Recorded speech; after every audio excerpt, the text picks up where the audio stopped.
I want you to imagine how much better our future can be if we declare independence from the elites who led us from one financial and foreign policy disaster to another.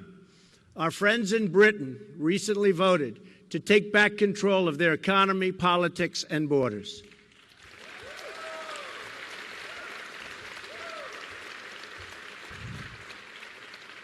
I was on the right side of that issue, as you know, with the people. I was there. I said it was going to happen. I felt it.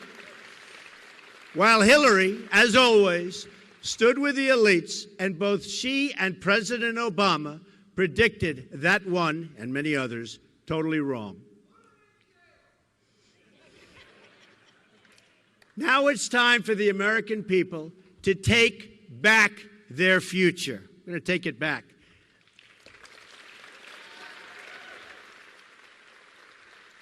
That's the choice we face. We can either give in to Hillary Clinton's campaign of fear, or we can choose to believe again in America.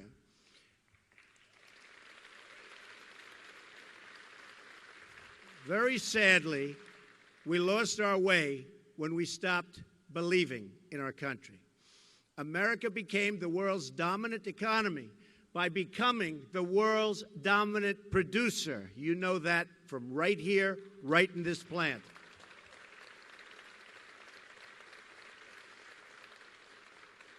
The wealth this created was shared broadly, creating the biggest middle class the world has ever known. But then America changed its policy from promoting development in America, in America, to promoting development in other nations. That's what's happening, and that's what's happened. We allowed foreign countries to subsidize their goods, devalue their currencies, violate their agreements, and cheat in every way imaginable. And our politicians did nothing about it. Trillions of our dollars and millions of our jobs flowed overseas as a result. I have visited cities and towns across this country where a third or even half of manufacturing jobs have been wiped out in the last 20 years. Today we import nearly 800 billion more in goods than we export. Can't continue to do that. This is not some natural disaster. It's a political and politician-made disaster. Very simple. And it can be corrected. And we can correct it fast when we have people with the right thinking right up here.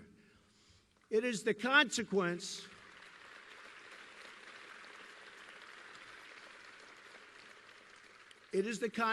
of a leadership class that worships globalism over Americanism. This is a direct affront to our founding fathers, who America wanted to be strong. They wanted this country to be strong, and they wanted it to be independent, and they wanted it to be free.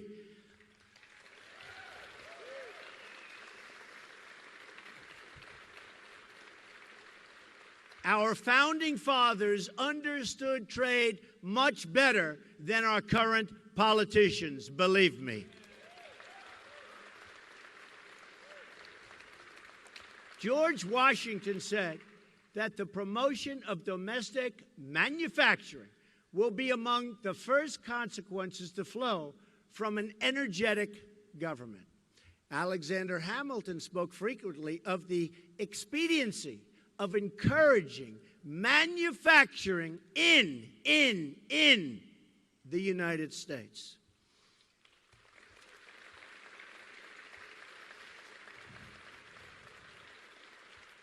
And listen to this.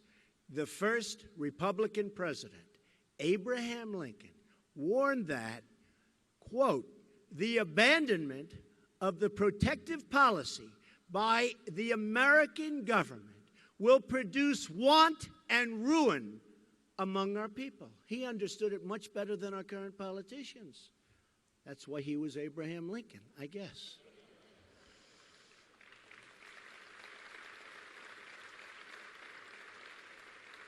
Our original Constitution did not even have an income tax. Instead, it had tariffs emphasizing taxation of foreign, not domestic, production.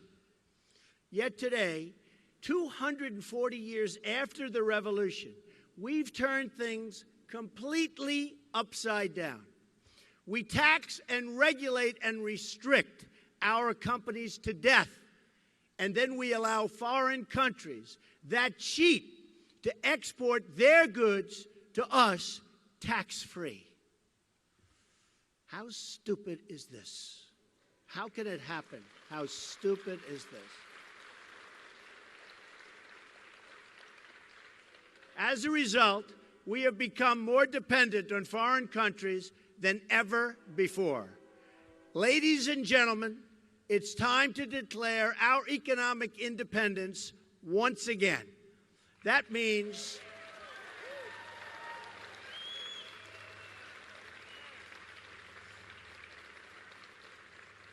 voting for Donald Trump.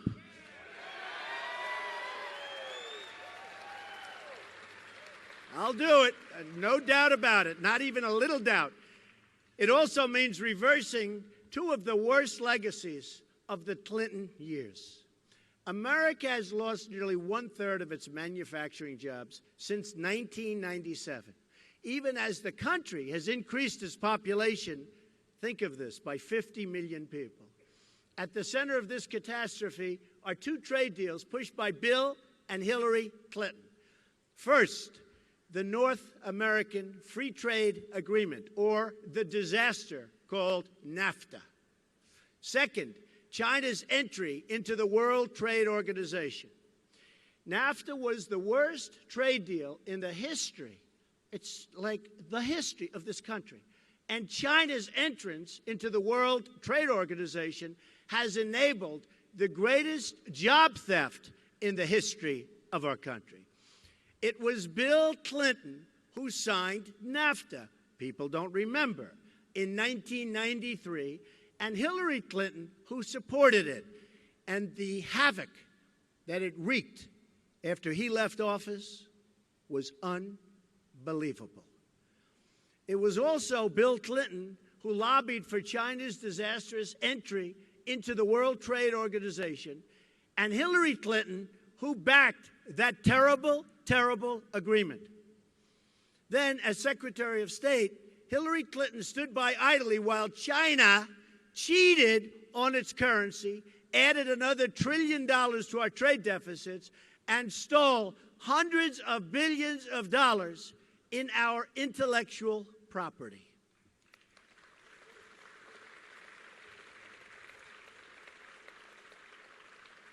And I've been talking about China for many years. And you know what?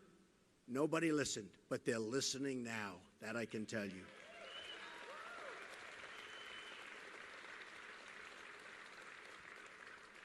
The city of Pittsburgh and the state of Pennsylvania have lost one-third of their manufacturing jobs since the Clintons put China into the WTO. 50,000 factories across America have shut their doors in that time. And this factory, because of your great owners, Gabe and Gloria, it's hanging in, hanging in. But they just told me it's not easy. Almost half of our entire manufacturing trade deficit in goods with the world is a result, and it's the result, of trade with China. It was also Hillary Clinton, as Secretary of State, who shoved us into a job-killing deal with South Korea. As reported by the Economic Policy Institute in May, this deal doubled our trade deficit with South Korea and destroyed nearly 100,000 American jobs.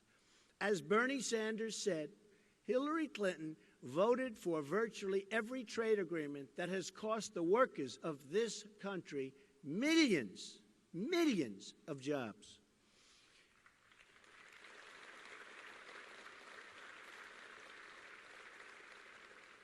Trade reform and the negotiation of great trade deals is the quickest way to bring our jobs back to our country.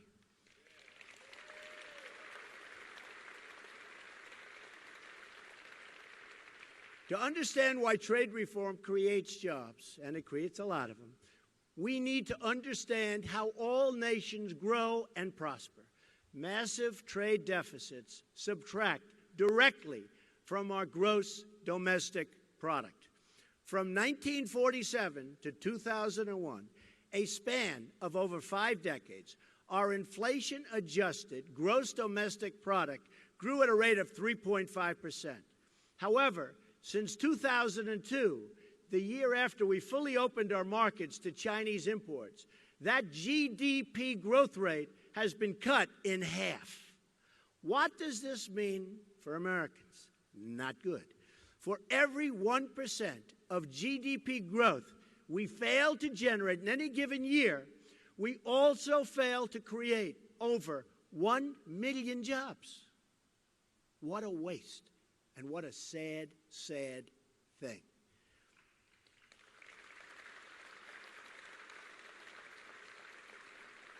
America's job creation deficit, due to slower growth since 2002, is well over 20 million jobs. And that's just about the number of jobs our country needs right now to put America back to work at decent wages. Wages are very low because there's no competition, and they're going to go up because we're going to thrive again as a country.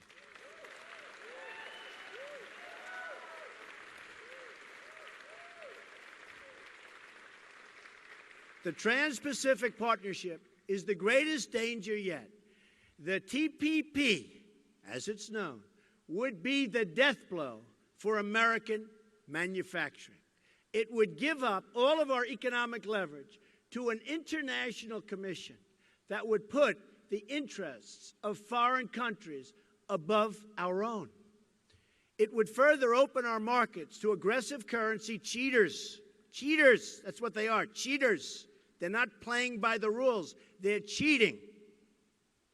It would make it easier for our trading competitors to ship cheap, subsidized goods into United States markets while allowing foreign countries to continue putting up barriers in front of our exports, which is what they do. It's very hard to export to their countries. They make it very difficult. We, on the other hand, come on in, everybody, come on in. Bad leadership. The TPP would lower tariffs on foreign cars while leaving in place the foreign practices that keep American cars from being sold overseas.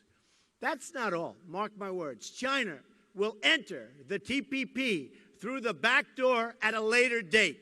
They are watching. They are studying. They're not in it now, but they're going to be in it. If it's good, they'll be there. By the way, if it's no good, they'll pass. It's the same way, always is. The agreement would also force American workers to compete directly against workers from Vietnam, one of the lowest wage countries on earth. Not only will the TPP undermine our economy, but it will undermine our independence. That's what's happening. The TPP creates a new international commission that makes decisions the American people are no longer given the right to veto. These commissions are great for Hillary's Wall Street funders who can spend vast amounts of money to influence the people on the commissions and the outcomes. It should be no surprise then that Hillary Clinton, according to Bloomberg, took a leading part in drafting the Trans-Pacific Partnership. Please remember that, especially in November.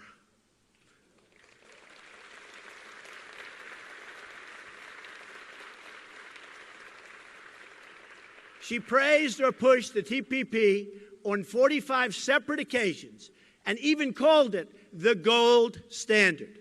Hillary Clinton was totally for the TPP just a short while ago, but when she saw my stance, which is totally against, she was shamed into saying she would be against it too.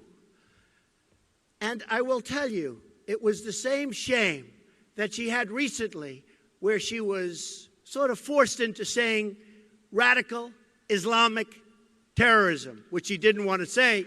but she was shamed into that one.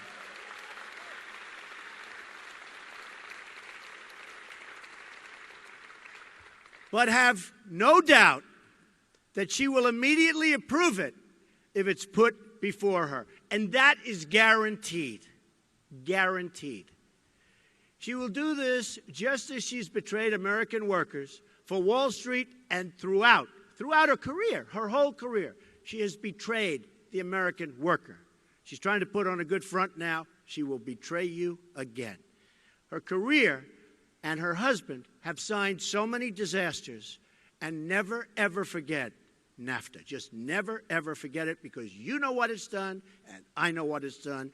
And in touring, I've seen the devastation that it's left behind. Here's how it would go. She would make a small token change, declare the TPP pact fixed, and ram it through, and you will suffer. That's why Hillary is now only saying she has problems with TPP in its current form. You know what that means? That means like they'll make a little two-word change and she'll fix it and she'll feel great. But she says in its current form. She can rush to embrace it again, and she will at the earliest opportunity. If the media doesn't believe me, I have a challenge for you and Hillary. Ask Hillary if she's willing to withdraw from the TPP her first day in office and unconditionally rule out its passage in any form.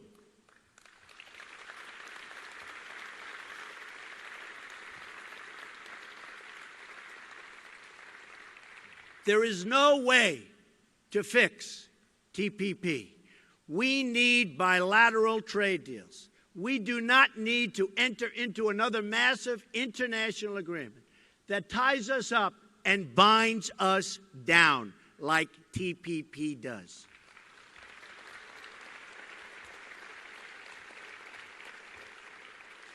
A Trump administration will change our failed trade policies, and I mean quickly.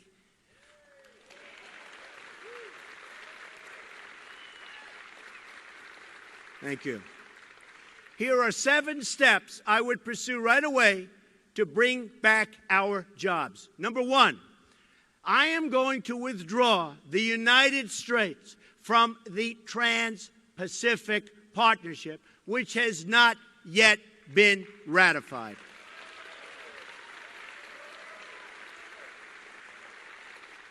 I'm going to appoint the toughest and smartest, and I know them all, trade negotiators to fight on behalf of American workers.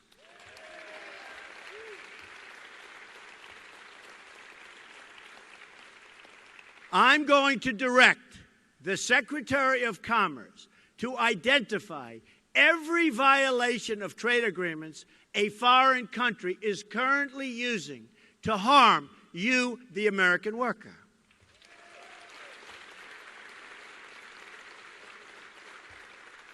I will then direct all appropriate agencies to use every tool under American and international law to end these abuses. And abuse is the right word.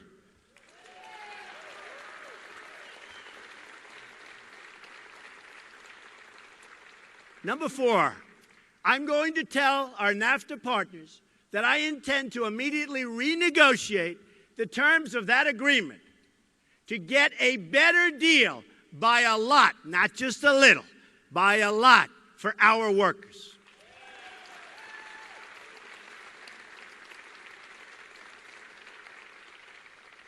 And if they don't agree to a renegotiation, which they might not, because they're so used to having their own way, not with Trump, they won't have their own way, then I will submit under Article 2205 of the NAFTA agreement that America intends to withdraw from the deal.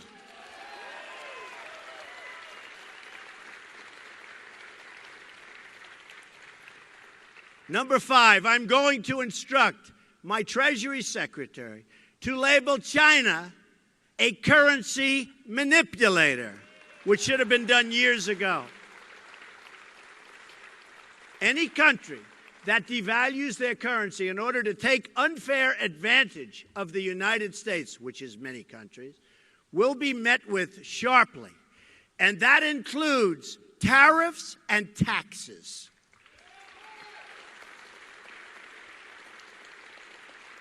Number 6, I'm going to instruct the U.S. Trade Representative to bring trade cases against China, both in this country and at the WTO.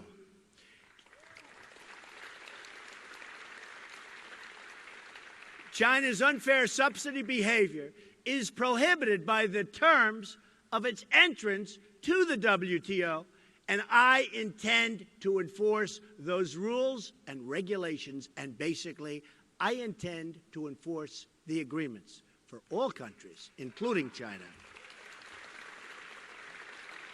7, if China does not stop its illegal activities, including its theft of American trade secrets, I will use every lawful president.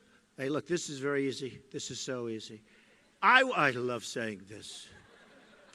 I will use every lawful presidential power to remedy trade disputes, including the application of tariffs consistent with Section 201 and 301 of the Trade Act of 1974 and Section 232 of the Trade Expansion Act of 1962. And when they say trade expansion, they're talking about other countries. They're not talking about us, because there is no expansion. They get the expansion, we get the joblessness. That's the way it works. Not going to happen anymore. President Reagan deployed similar trade measures when motorcycle and semiconductor imports threatened U.S. industry. I remember. His tariff on Japanese motorcycles was 45%, and his tariff to shield America's semiconductor industry was 100%. And that had a big impact, folks, a big impact. Hillary Clinton and her campaign of fear will try to spread the lie that these actions will start a trade war. We already have a trade war, and we're losing badly, badly.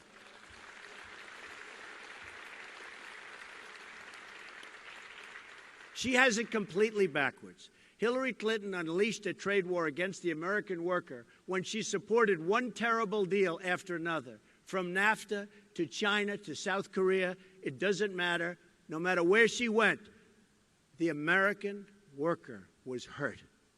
And you will be hurt worse than ever before if she becomes President of the United States. That I can tell you.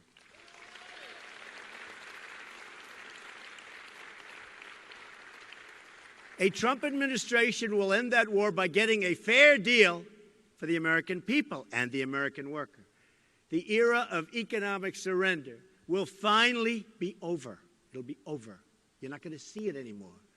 Although I can't guarantee it, because after me, they'll probably start doing it again.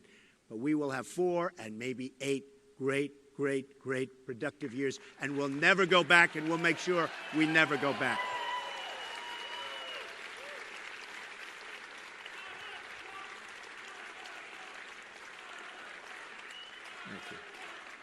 Thank you. Thank you very much. Thank you. Thank you. Thank you very much, everybody. I appreciate it. A new era of prosperity will finally begin. America will be independent once more. Independent once more. Doesn't that sound great?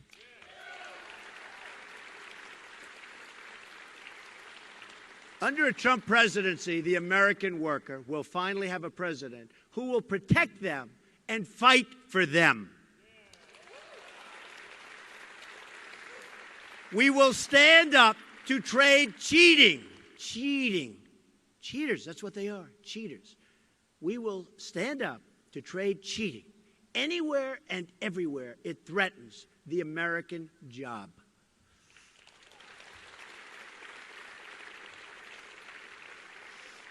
We will make America the best place in the world to start a business.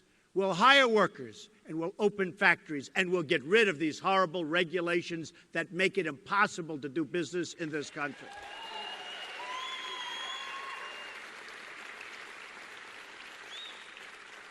This will also include massive tax reform to lift the crushing burdens on American workers and businesses.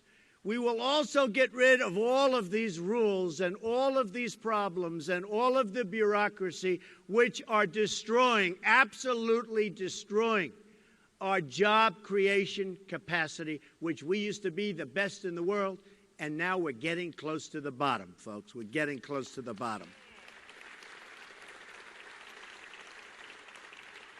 Many people think that these regulations are an even greater impediment than the fact that we are one of the highest taxed nations in the world. We're also going to fully capture America's tremendous energy capacity. This will create for our workers, and that's what we want, for our workers, growth for our economy, and begin reducing our budget deficits, which are massive. Yearly budget deficits, massive. Our trade deficits, we don't even want to talk about it. Our budget deficits are massive. Hillary Clinton wants to shut down energy production and shut down the mines, and she wants to shut down, and she said it just recently, she wants to shut down the miners. I want to do exactly the opposite.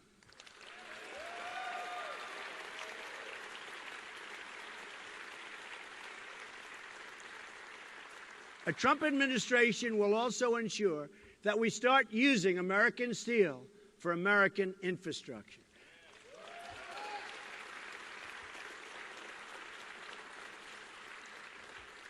And aluminum.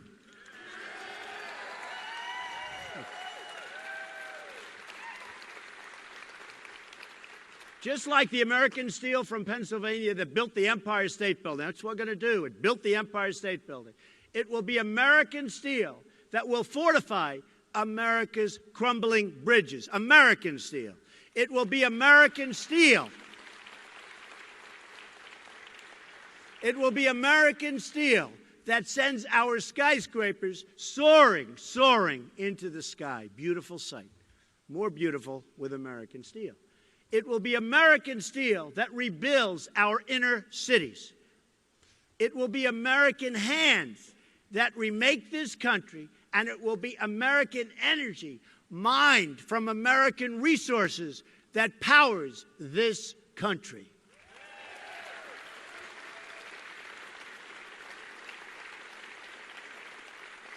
It will be American workers who are hired to do the job. Nobody else, American workers. We are going to put American steel and aluminum back into the backbone of our country. This alone will create massive numbers of jobs, high-paying jobs, good jobs, not the jobs we have today, which everybody agrees are bad jobs. We're going to create massive numbers of good jobs. On trade, on immigration, on foreign policy, we are going to put America first again.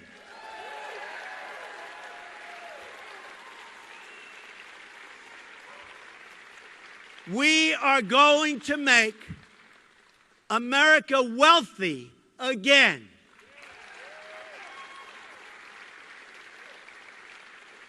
We are going to reject Hillary Clinton's policy of fear and her policy of absolute nonsense, because it's not working and it's grossly incompetent and we can't take it any longer, and we're not going to take it any longer. We are going to embrace the possibilities of change, but real change, not Obama change, real change. It's time to believe in the future. It's time to believe in each other. It's time to believe in America again. This is how we are going to make America great again for all Americans. For all Americans.